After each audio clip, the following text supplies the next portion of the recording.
The digital clock on my dashboard read 3:47 p.m. when my phone vibrated. I was finishing a client meeting downtown. Another successful negotiation for Riker Construction, the company I had built from nothing over 15 years of relentless work. I glanced at the unknown number, assuming it was another contractor. Your house. Now, your kids are not safe. My blood froze. I called home immediately. No answer from Vanessa. No answer from my son's or daughter's phones either. I abandoned my briefcase on the conference table and sprinted to my car, breaking every speed limit between downtown Portland and our Lake Oswego estate. The tires of my Audi screeched as I pulled into the driveway, noticing both Vanessa's Range Rover and, bizarrely, my brother Perry's pickup truck. Something was very wrong. Perry was supposed to be in Seattle until next week. I burst through the front door, the grand foyer suddenly feeling like the entrance to a mausoleum. The house was eerily quiet except for hushed voices coming from the living room. Vanessa! I shouted. Dylan! Meredith! I rounded the corner to find Vanessa standing rigid beside the fireplace. Her face drained of color. Perry stood at the bottom of the staircase, blocking the way up. Nolan, Perry said, palms raised. You need to calm down, man. Where are my kids? I demanded, noticing Vanessa's smudged mascara and trembling hands.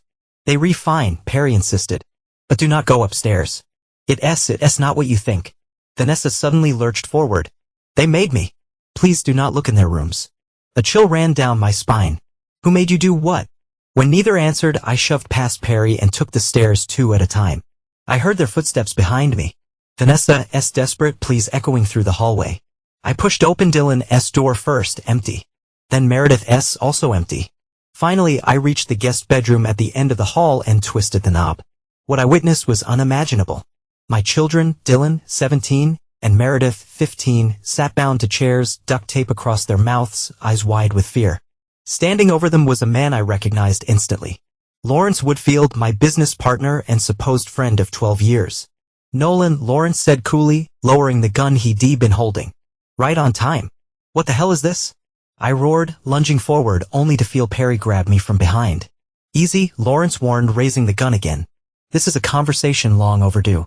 Dylan and Meredith struggled against their restraints, muffled screams behind their gags. I forced myself to appear calmer than I felt, shifting into the negotiator mindset that had built my empire. Let my kids go, Lawrence. Whatever this is about, it's between us. Lawrence laughed. A hollow sound I'd never heard from him before. It's about family, Nolan. Specifically yours. Vanessa pushed past me, tears streaming down her face. I did not have a choice, Nolan. He threatened the kids. Lawrence motioned with his gun. Show him, Vanessa. Show your husband what you've been hiding. With shaking hands, Vanessa pulled a manila envelope from behind a dresser and handed it to me. Inside were photographs, dozens of them spanning back years. Vanessa and Lawrence together intimately. The timestamps showed a relationship that had been ongoing for nearly a decade. 8 years, Nolan, Lawrence said. 8 years I've been sleeping with your wife while you built us an empire. The revelation hit like a physical blow. 8 years means. Meredith, I whispered, looking at my daughter, my supposed daughter, with new eyes. Her features, which I'd always attributed to Vanessa's side, suddenly took on a different cast. Lawrence's eyes stared back at me. DNA test results are in there too, Lawrence confirmed. Dylan's yours. Meredith is not. Perry's grip on me loosened. I just found out today, Nolan. Vanessa called me when Lawrence showed up with a gun. I came to help the kids. And why tell me now?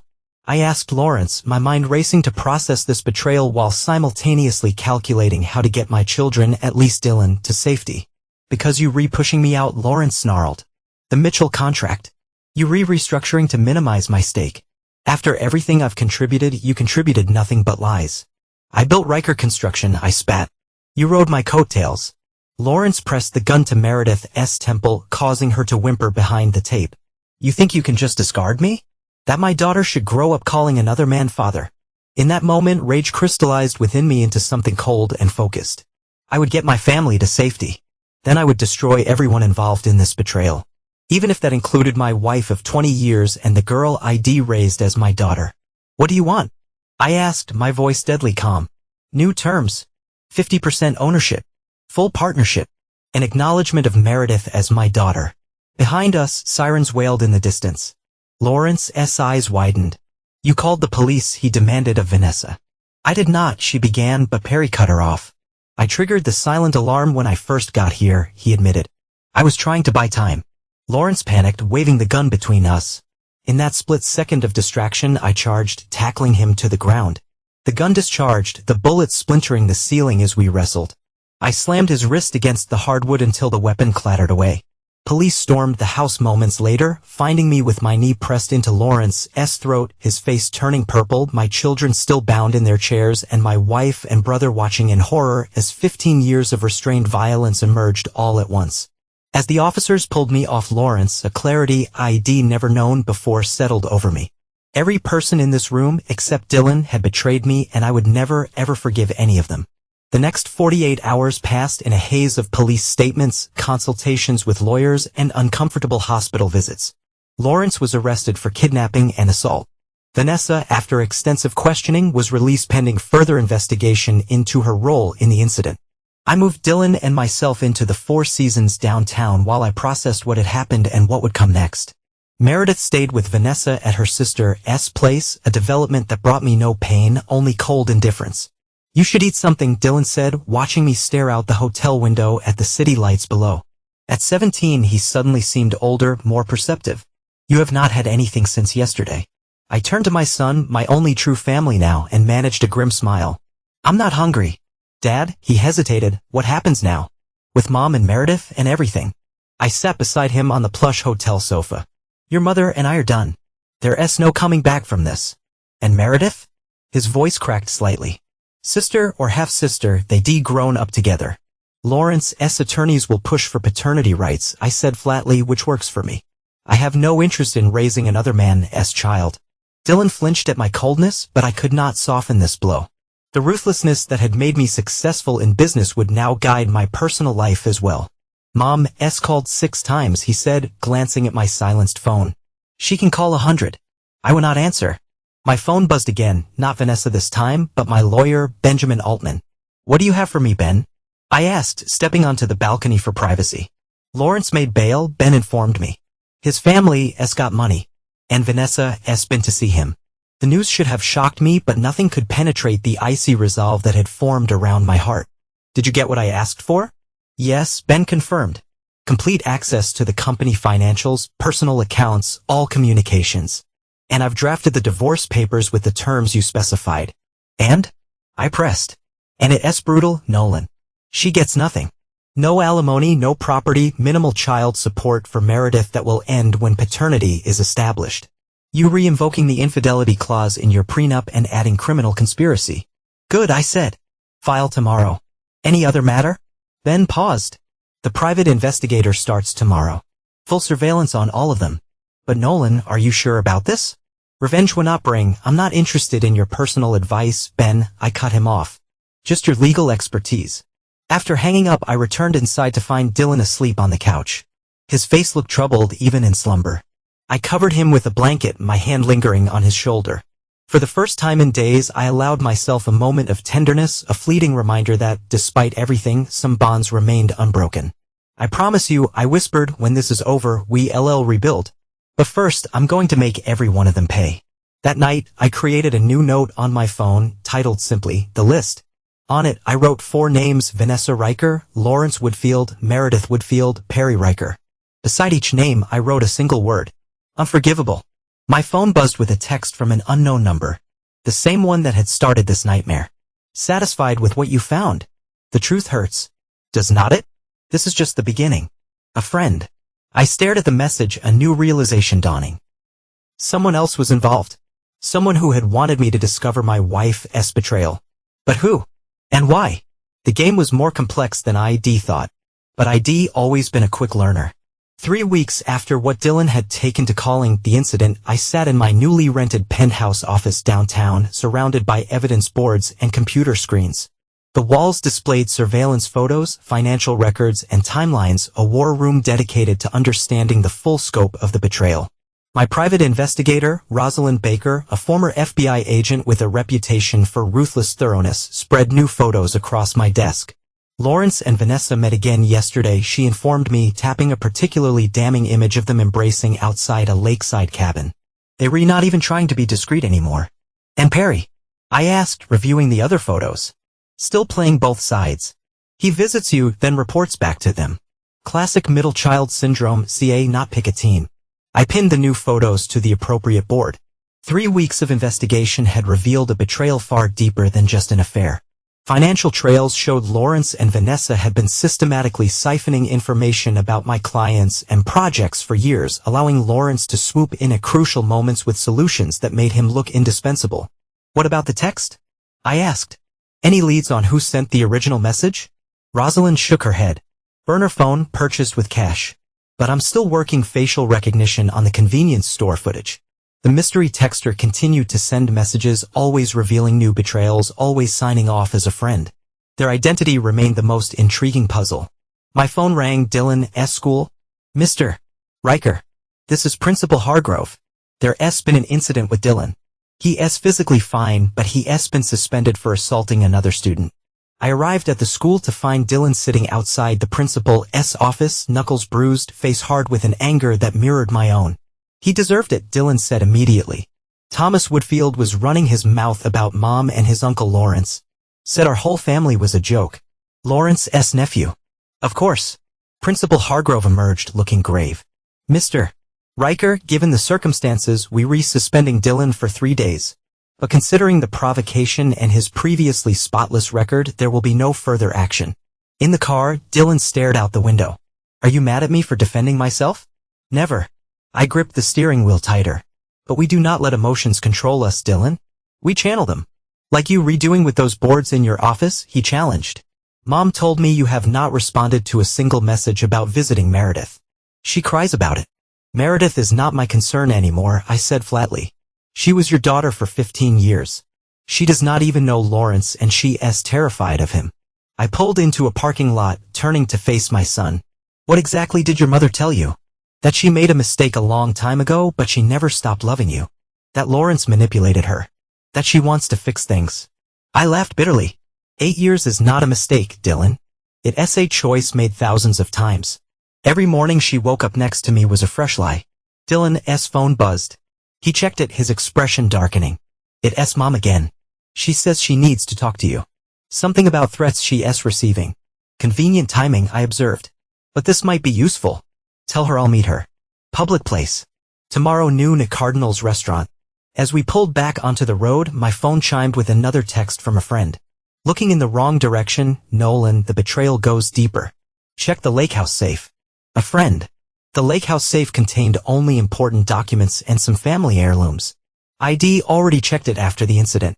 Nothing had been disturbed. Unless. Change of plans, I told Dylan. We were going to the lake house. In the master bedroom of our vacation property, I entered the code to the wall safe behind the Monet reproduction, Vanessa's favorite painting. Inside, everything looked untouched. Property deeds, insurance policies, my grandmother's jewelry. But something felt wrong. The stack of documents seemed thinner. I removed everything, checking each document against my mental inventory. That's when I noticed it. The false bottom ID installed years ago had been disturbed. The secondary compartment where I kept my most sensitive information was empty. Gone were the detailed plans for Riker Construction's next 5 years, including proprietary building techniques ID developed. Gone was the external hard drive containing client information and project specifications worth millions. Gone was the key to a safety deposit box containing bearer bonds, my emergency fund for Dylan's future. Someone took everything, I murmured. Dylan stood in the doorway. Dad, look at this. He handed me his phone. On the screen was a text from Meredith. Dylan, I'm scared. Lawrence keeps asking about Dad's projects and gets angry when I do not know anything. Mom cries all the time. Please help us. I stared at the message, pieces falling into place. This was not just about an affair or paternity. This was a calculated, ongoing betrayal threatening everything I had ever built and loved. This was corporate espionage, meticulously planned and executed over years. And now they had my playbook for the future of my company. What do we do? Dylan asked. I pocketed his phone. We spring the trap and let them think they've won. Cardinal's restaurant occupied prime real estate overlooking the river, its timber and glass architecture a testament to the Pacific Northwest aesthetic. I arrived precisely at noon, choosing a table with clear sight lines to all exits. Vanessa arrived 7 minutes late, the delay calculated to make me wait, a power play I recognized from our marriage. Thank you for coming, she said, sliding into the seat across from me. Despite everything, she was still beautiful, honey blonde hair falling in waves around a face that had once been the center of my world. You mentioned threats, I said without preamble. Vanessa's eyes darted around before she reached into her purse, sliding a folded paper across the table. These started coming 3 days ago, slipped under my sister's door, left on my car. I unfolded the paper. Printed in large block letters, I know what you stole. Return it or suffer. Any idea what they were referring to? I asked, keeping my expression neutral. No, that's why I'm terrified. I have not stolen anything. Her hand trembled as she reached for her water glass. I think Lawrence might have enemies. People who know about us. And how is Meredith handling all this? I asked, watching her reaction closely. Pain flashed across her face. She misses you. She does not understand why you would not see her. I think she understands more than you give her credit for, I countered. Has she been spending time with Lawrence? Vanessa hesitated. He wants to bond with her, but she refuses. Nolan, regardless of biology, you her father, the only one she's ever known.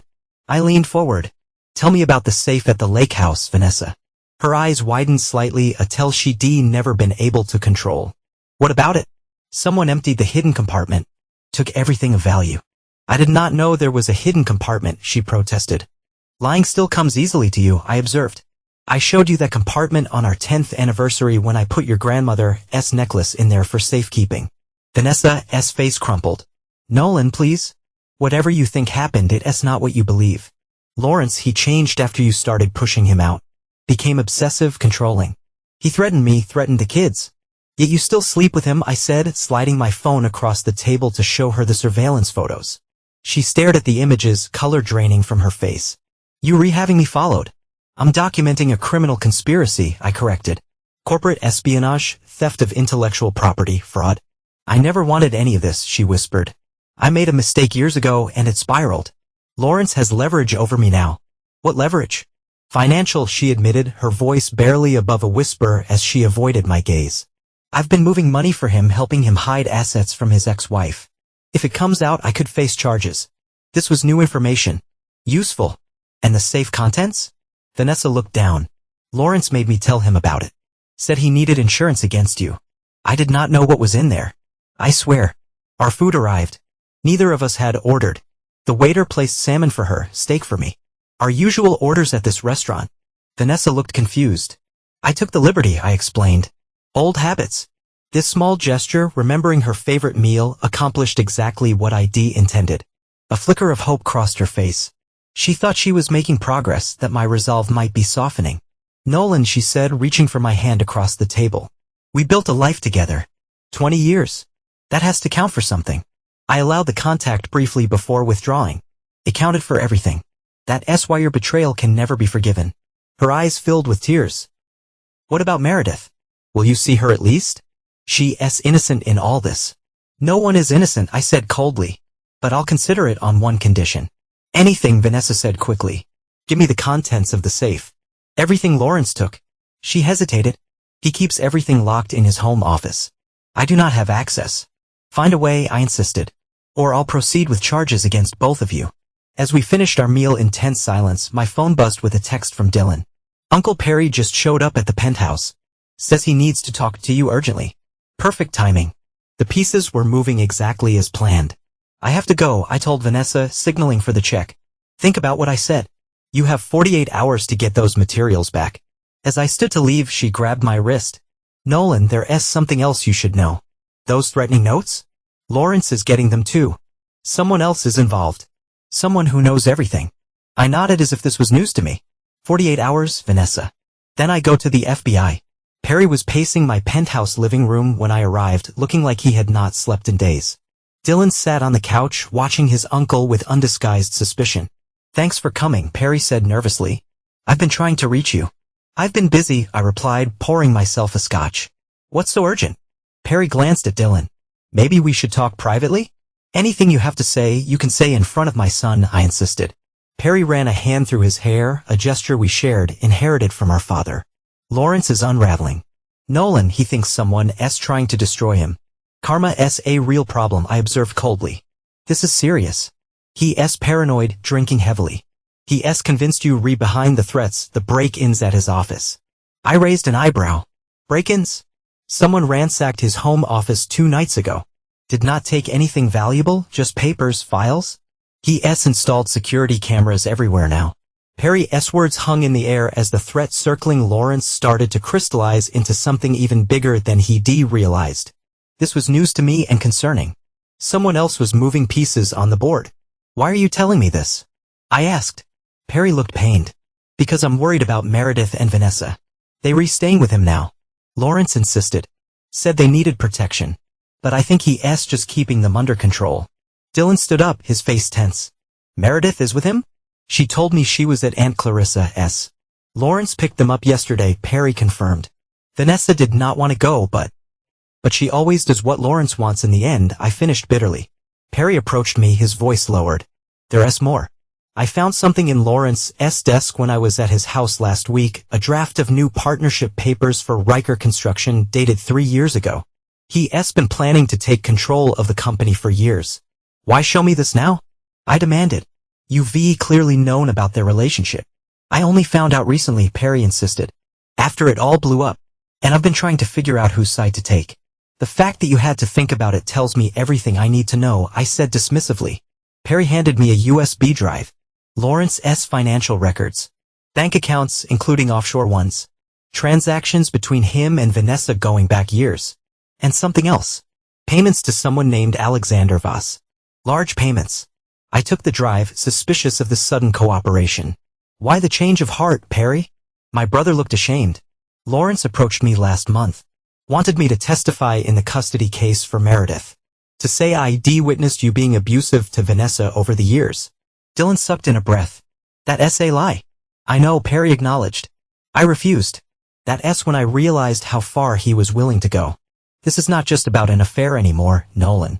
He wants to destroy you completely. After Perry left, I plugged the USB into my computer, scanning the contents while Dylan watched over my shoulder. Can we trust him? Dylan asked. Absolutely not, I confirmed. But the information might still be useful.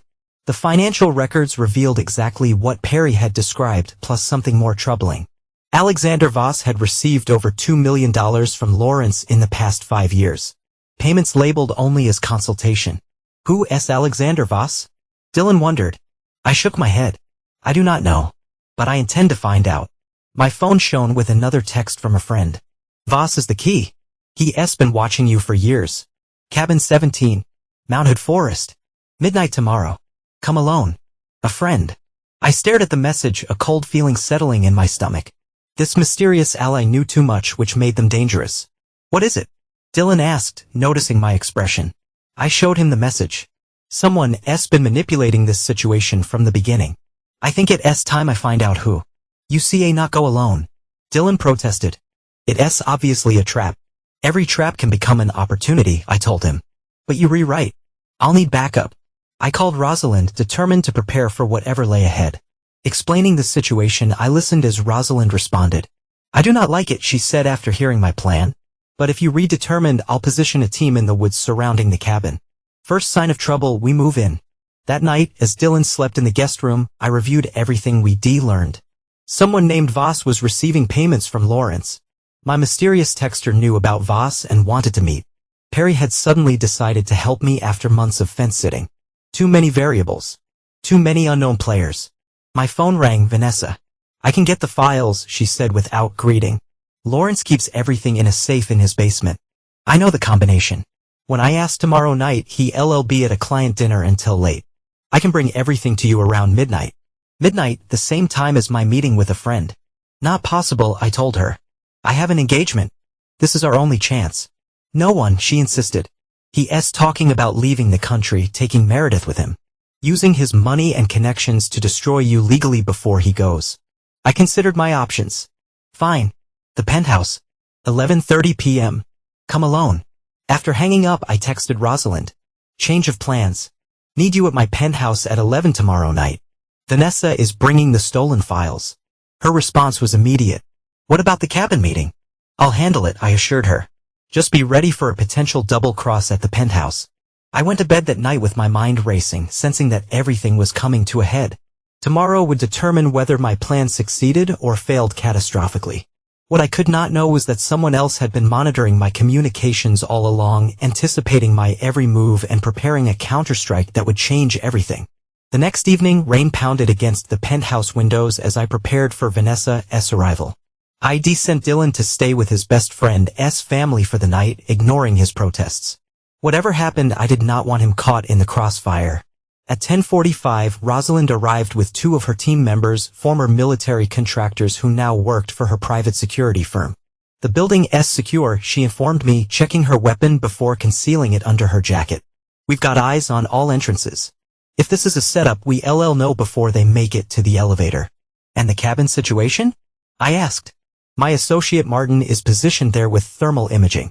If anyone shows, we'll know. At 11:27, the security desk called to announce Vanessa's arrival. Rosalind and her team took positions out of sight while I stood by the floor-to-ceiling windows, back to the door, a deliberate power position. A minute later, the elevator dinged. It's open, I called, not turning around. Footsteps approached, too heavy for Vanessa. I spun around to find not my wife, but Lawrence standing in my living room. Perry stood beside him, looking deeply uncomfortable. Surprised? Lawrence asked, smirking. Not particularly, I replied, the tension in the room mounting as the confrontation reached a critical point. I replied, maintaining my composure. Where's Vanessa? Safe, Lawrence assured me. Unlike you. He pulled out a gun, the same one he used to threaten my children. Perry's eyes widened. Whoa, Lawrence. You said we were just going to talk. Plans change, Lawrence said dismissively. Your brother needs to understand his position. And what position is that? I asked, keeping my face impassive, knowing Rosalind was watching, waiting for my signal. One of complete defeat, Lawrence declared. I have your wife. I have your daughter. Well, my daughter. I have your company's future plans.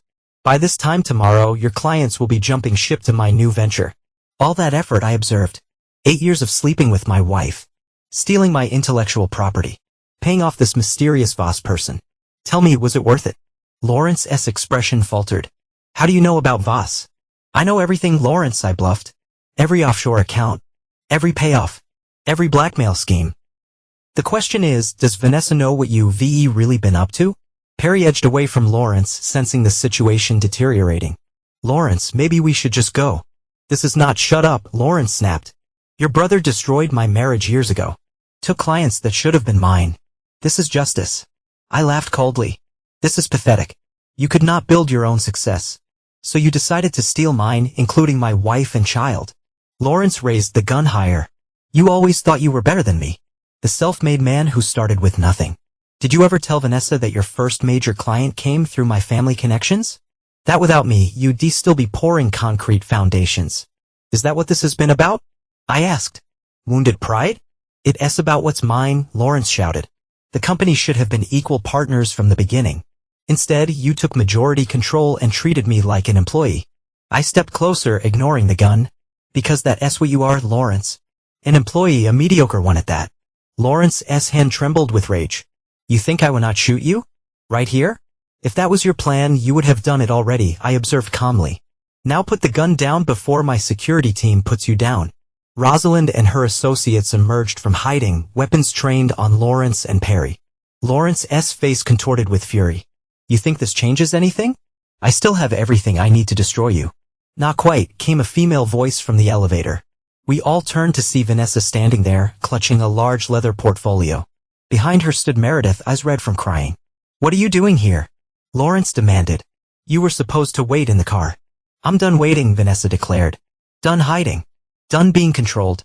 She stepped forward, placing the portfolio on my coffee table. Everything he took from the safe. All of it. Lawrence lunged for her, but Rosalind's associate intercepted him, disarming him with practiced efficiency. You foolish woman, Lawrence spat at Vanessa. After everything I've done for you. You've done nothing but manipulate and threaten me for years, Vanessa replied, her voice steady despite her evident fear. You used my one mistake to control my entire life. She turned to me. I see not undo what I did, Nolan. But I can stop it from destroying anything else. Perry stepped forward. Nolan. I swear I did not know about the gun. I thought we were just going to talk. Save it, I cut him off. You chose your side long ago. Meredith approached me hesitantly. Nolan, not now, I interrupted, turning to Rosalind. Get Lawrence secured. Perry too. You see not hold me here, Perry protested. Watch me, I replied coldly. As Rosalind's team zip-tied Lawrence and Perry, my phone buzzed with an alert from Martin at the cabin, subject approaching cabin on foot. Male, approximately 60 years old. Carrying briefcase. The mysterious friend had arrived at the meeting point. I showed the message to Rosalind. I need to go. Now, she asked incredulously. What about them? She gestured to our captives. Keep them secure. I'll be back in 2 hours.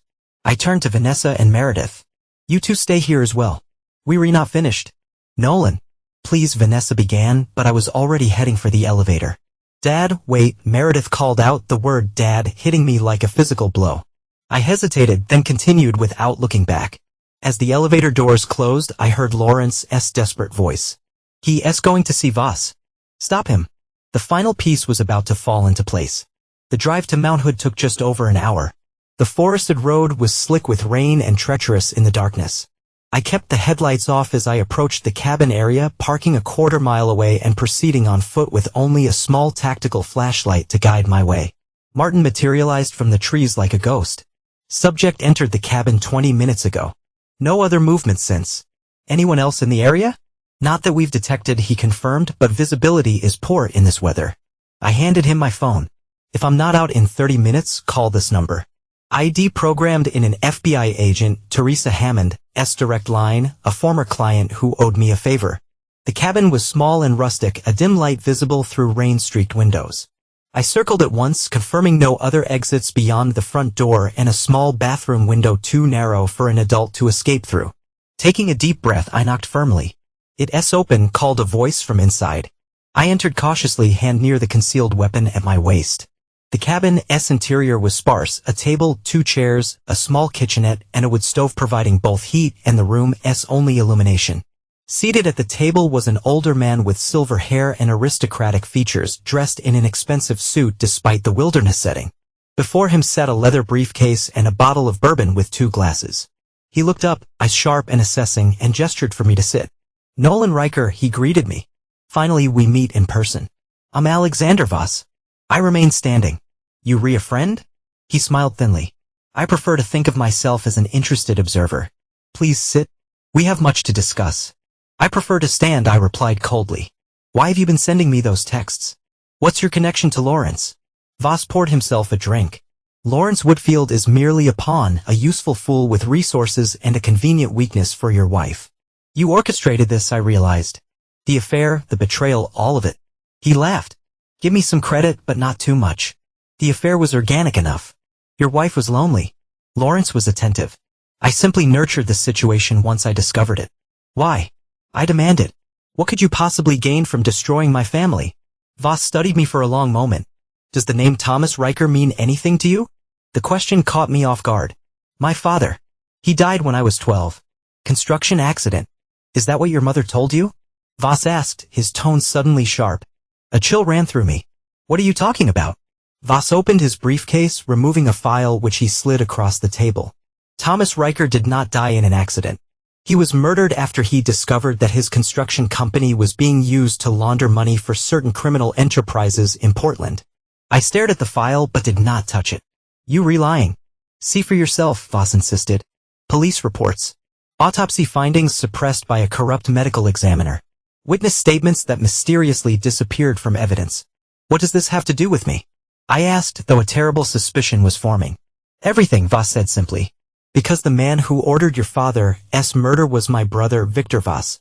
And you, Nolan, have spent the last 15 years systematically destroying every business connection my family ever had in this state. The revelation hit me like a physical blow. I never targeted your family. I did not even know.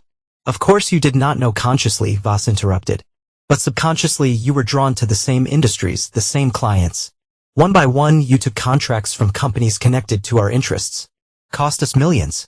So this was revenge, I concluded, for something I did not even know I was doing. Voss shook his head. Not revenge. Insurance. I needed leverage over you before you destroyed everything. Lawrence provided that opportunity by sleeping with your wife and fathering a child. I asked incredulously, the affair was convenient? Voss nodded. But what I really needed was access to your business plans, your client relationships. Lawrence was motivated by greed and ego, the perfect combination for manipulation. I finally sat down, processing this information. You've been paying Lawrence to spy on me. I've been paying Lawrence to be my eyes inside your company, Voss corrected. To identify which of your moves might impact my family's interests. He paused, his gaze unwavering, the weight of decades of secrets and rivalry settling between us. The affair with your wife was just a bonus. It gave him access to your home, your personal life, and the text that started all this. I asked, why expose them now? Voss smiled coldly. Because Lawrence became a liability. Too emotionally involved. Too unstable. I needed you to know what was happening so you could handle the problem for me. You expected me to kill him, I realized. I expected you to destroy him, Voss clarified. Whether the destruction was literal or figurative did not matter to me. But I knew your reputation. The ruthless businessman who never forgives a betrayal. Lawrence signed his own death warrant the moment he touched your wife. I stood up abruptly. You misjudged me. I'm not a murderer. Perhaps not, Voss conceded. But you are a destroyer, Nolan. You dismantle Lawrence's life piece by piece. You leave him with nothing. And once you redone, I'll step in to offer him a way out. In exchange for certain considerations. And what about Vanessa? Meredith? Were they just collateral damage in your game? Voss shrugged. Family is always collateral damage in men's wars. You should know that better than most. Why tell me this now? I demanded. You could have remained in the shadows. Because we've reached an inflection point, Voss explained, leaning forward. My brother is dying. Cancer. He wants to make amends before the end, including with the son of Thomas Riker. Amends. I repeated incredulously. He had your father killed and has regretted it every day since, Voss claimed. He wants to meet you to explain, to offer restitution. I laughed bitterly. There is no restitution for murdering someone's father. There's the truth, Voss countered. Is not that what you've been seeking all along? The truth behind every betrayal. He was manipulating me, I knew. Yet the possibility of finally understanding what had happened to my father, the real story, not the sanitized version my mother had told me, was almost irresistible. What happens now? I asked. Voss closed his briefcase. That depends on you. Lawrence is finished. We both know that. Your marriage is over. But your company remains. Your son remains. And now you have the truth about your father. What do you want from me? Nothing right now, Voss said, standing. Consider this information a gesture of good faith. My brother is at Providence Hospital, room 412. He has perhaps a week left. Whether you visit him is your choice. As Voss moved toward the door, I called after him. This does not change anything. If what you were saying is true, your family destroyed mine first. Voss paused in the doorway. There's something you should know about Meredith. Lawrence is not her father. My heart seemed to stop. What? DNA does not lie, Voss said. But Lawrence's ego does. He convinced himself and Vanessa of his paternity because it served his purposes. Gave him control over your wife. Then who? I asked, my voice barely a whisper. She's yours, Nolan. Always has been.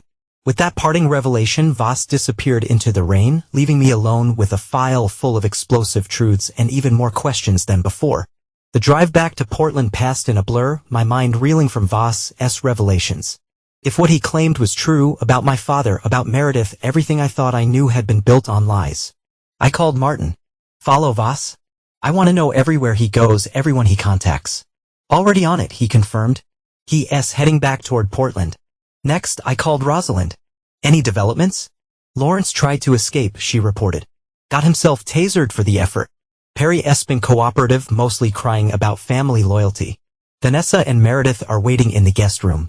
And the portfolio Vanessa brought? Everything seems to be there. All the files, the hard drive, even the safety deposit box key. I ended the call, then dialed a new number, Vanessa's obstetrician, Dr. Eliza Montgomery. Despite the late hour, she answered. Dr. Montgomery, this is Nolan Riker. I apologize for calling at this hour, but it's an emergency. Mr. Riker? Is everything all right with Vanessa or Meredith? I need to verify something about Meredith's birth, I said directly. Was a paternity test ever conducted? There was a long pause. Mr. Riker, you know ICA not disclosed. Doctor, my family is falling apart based on a claim about Meredith's paternity. I need to know the truth. Another pause. There was no paternity test because there was never any question. You were present for the birth. The blood typing matched. There was no reason to test. But if Lawrence Woodfield claimed paternity, that would be scientifically impossible. Dr. Montgomery continued, Meredith has a rare blood antigen that appears in your family line. Lawrence could not possibly be her biological father. Relief flooded through me, followed immediately by rage. They had lied about the most fundamental thing a parent could imagine, his own child's paternity. Thank you, doctor, I said, ending the call. By the time I reached the penthouse, my course was set. This ended tonight. I found Lawrence and Perry still secured in the living room, Rosalind's team keeping watch. Vanessa and Meredith emerged from the guest room when they heard my arrival. Everyone sit down, I commanded, my voice leaving no room for argument. This ends now. Meredith looked terrified. Vanessa seemed resigned. Lawrence remained defiant, while Perry seemed to have aged years in the hours I'd been gone. I've just come from a meeting with Alexander Voss, I announced, watching Lawrence's face drain of color. I know everything. The arrangement you had. The payments. The spying. Nolan, I can explain, Lawrence began. Shut up, I cut him off. You've said enough lies to last a lifetime. I turned to Vanessa. Did you know Meredith is my biological daughter? Vanessa's eyes widened in genuine shock. What? No, Lawrence said. Lawrence lied, I stated flatly. The room fell silent, the weight of the truth finally settling over everyone. I just confirmed it with Dr. Montgomery. Meredith has the same rare blood antigen as my father and me. Lawrence could not possibly be her father. Meredith gasped, looking between us all in confusion. So, you are my real dad. I've always been your real dad, I told her, my voice softening slightly. Biology just confirms what was always true. Lawrence shook his head desperately. No, that's impossible. Vanessa told me I never told you anything, Vanessa cried. You convinced me. You showed me supposed evidence. I nodded to Rosalind, who cut Lawrence's restraints. You have exactly 1 minute to explain yourself before I have you arrested for corporate espionage, kidnapping, and fraud. Lawrence stood, rubbing his wrists. Voss approached me 5 years ago, said he needed information about your business dealings, offered a substantial payment. It seemed harmless at first, just reporting on contracts, clients. And my wife, my daughter, were they just bonus prizes? I asked coldly. The affair started before Voss, Lawrence admitted, but he encouraged it. Said it gave me leverage. When Vanessa got pregnant the second time, he suggested I claim paternity, created false evidence. You manipulated me for 15 years, Vanessa whispered, horror dawning on her face, used my guilt over one mistake to control everything. I loved you, Lawrence insisted. Everything I did was for us. Enough, I interrupted. Here's what happens now. Lawrence, you were going to sign over your entire stake in Riker Construction. You were going to confess to corporate espionage in writing. Then you were going to leave Portland and never contact my family again. And if I refuse? Lawrence challenged, a hint of his old arrogance returning. I smiled coldly. Then I release everything I have on you and Voss to the FBI. His brother might be dying, but the Voss family still has plenty to lose. How long do you think you'd survive once they know you've been exposed? Lawrence paled. You would not try me, I invited. I've already arranged for Agent Hammond to receive everything if I do not cancel the automated email by morning. Defeated, Lawrence slumped back into his chair. What choice do I have? None, I confirmed. I turned to Perry. As for you, brother, Perry looked up, eyes pleading. Nolan, I was trying to protect the family, to keep things from exploding, by playing both sides, by considering lying about you being abusive. I shook my head in disgust. You are no longer welcome in my home or my business. The family cabin is yours. Sell it, keep it, I do not care. But we redone. Nolan, please, Perry began. We redone, I repeated firmly. I turned finally to Vanessa and Meredith. Vanessa, I'm filing for divorce. I'll provide fair settlement terms, but our marriage is over. The betrayal might have been built on Lawrence's lies, but you chose to continue it for years. Vanessa nodded, tears streaming down her face. I understand. I never expected forgiveness. Just please, do not shut out Meredith. I looked to Meredith, meeting her anxious gaze, knowing the road ahead for both of us would be long and uncertain, but that the truth, at last, was finally ours to build on. I looked at my daughter, truly my daughter, her face so like mine in its stubbornness and intelligence. Meredith stays with me. If you want to contest that, we can let her decide. Meredith stepped forward. I want to stay with you, Dad. If that's okay.